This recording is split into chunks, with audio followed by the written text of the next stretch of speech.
Sir auto అంటున్నారు కాబట్టి మరి ముఖ్యంగా మీరు రోడ్డు మీద వెళ్ళాల్సిన పరిస్థితి. ప్రస్తుతం రోడ్లు ఎట్లా ఉన్నాయండి? రోడ్లు అయితే బాగానే ఉన్నాయి. ఇప్పుడు ప్రస్తుతానికి మొత్తం అన్ని రోడ్లన్నీ వేసారు, బాగానే ఉన్నాయి. చిన్న రోడ్లోకి వెళ్ళినా కూడా అన్నీ బాగానే ఉన్నాయి. గతంలో ఎట్లా ఉన్నాయండి?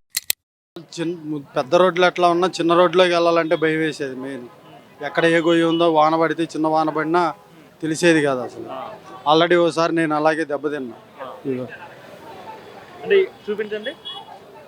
అంటే గతంలో రోడ్డు బాగుపడడం వల్ల యాక్సిడెంట్ అయింది మీకు? నీళ్లు ఉన్నాయి, తెలియలేదు అక్కడ ఏముంది ఏంటి అనేది.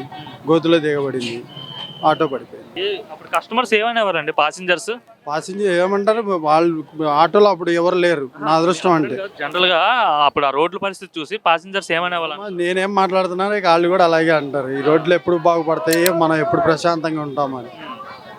పట్టించుకోలేదండి గతంలో రోడ్లని. మీకు తెలియదు ఏముంటుంది, ఇంకా రోడ్లు అనేవి కాదు, ఏది పట్టించుకోలేదు.